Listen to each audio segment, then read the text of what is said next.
open natin yung KINEMASTER natin.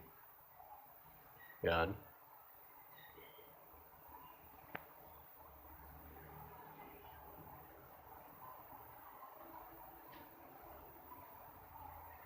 Then, i-open ko yung written explanation. Open nga pala natin sa 16:9 ang ratio. Then, open ko yung written explanation na kailangan para maging tama, maging full screen ang ating video. Napaka-importante nito. Basahin nyo para maintindihan nyo ang explanation na ito.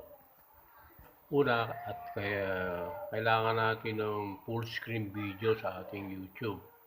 Kailangan magsimula tayo simula sa ating camera. Kailangan ang setting natin, ang resolution ng camera natin ay tama base sa kailangang proyekto.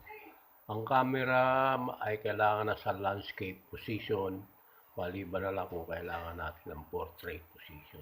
Kapag hindi natin sinunod yun, magkakaproblema tayo sa pag-e-edit o sa paggawa ng full screen video. Ngayon, ito yung position ng landscape sa cellphone camera natin. Yun, nakahiga yung camera. At sa portrait, maging sa picture man o sa video, kailangan yung standing position naman yung portrait. At ang landscape ay itong nakahiga na posisyon. So, kailangan natin landscape para sa full video. Mag-open tayo ng picture natin sa media. Open muna natin yung example ng portrait. Yun. Click natin yun. Picture na yan.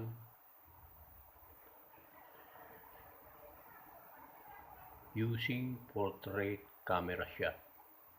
Ayan na example ng portrait camera shot. Camera shot yan.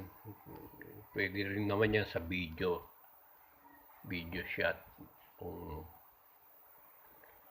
for demonstration, gamit lang tayo ng picture shot. Nakita nyo yung portrait shot, meron siyang black bar sa dalawang gilid. Meaning, hindi full ang video natin. So, meron bang paraan para click natin yung pan and zoom. Yan. Click natin yan. And then, i-pinch out natin yung monitor. Yan lang ang pwede natin gawin para maging full screen. Yung i-focus natin yung ating portrait picture. Pero, yan, nakita nyo, full screen din siya. Kaya lang, hindi na yan yung original portrait picture natin. Napalapit siya, na naging ano siya, focus, close up. Now, meron pa bang ibang paraan para itong picture ay ma-convert sa full screen? Bukan natin itong i-rotate siya. Ayan, pindutin natin yung rotate. Ayan, naka-rotate siya. Medyo may dalawa pa ring bar sa magkabilang dulo. Tauli tayo nyo sa pan and zoom. Ayan, then pinch out natin yung monitor screen para lumaki. So, ayan, na full screen din natin. Ang problema, nakahiga siya. Pagka siguro papanoorin mo yan, kailangan ipo-portrait mo para makita mo yung buo nakatayo yung mukha mo. So, those are the possible ways para maging full screen yung portrait picture natin. Pero sa video, ganyan din. Pagka depende sa video shot natin kung naka-landscape ba o naka-portrait. Subukan naman nating i-split yan. Yan, naka-incline na picture na yan. Subukan natin na ibalik sa portrait position o standing position. Punta uli tayo dun sa ito sa rotate natin uli. Yan. Kita nyo, bumalik uli yung dalawang black bar sa gilid.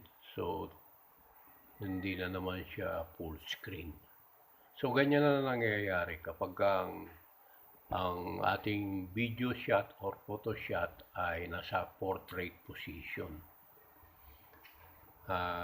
Kaya para maiwasan ito, antemano, kailangan mag-shot tayo ng camera natin sa landscape position. Now, papakita ko naman sa inyo yung ating shot sa landscape. Photo shot lang gamitin natin. Same yan, kahit na video shot sa landscape, ganun din ang result niyan pag gumawa tayo ng video. Makikita nyo yung malaking difference kapag antimano ay nag-shot tayo sa landscape position sa ating camera. And of course, kailangan nasa 10 by 80 o 1080 pixel yung ating camera, o kaya pwede na rin mga 720. Ito yung example ng landscape photo natin.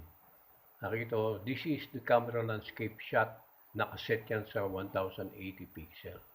So kita nyo, pag select natin siya, yung video clip, kasya kaagad siya doon sa ating ratio na 16 by 9. Which is the YouTube image. Wala nang problema pagka landscape. Pasok ka agad siya. So, ganun ang kadali o ganun lang kasimple para maiwasan. Magkaroon tayo ng full screen video.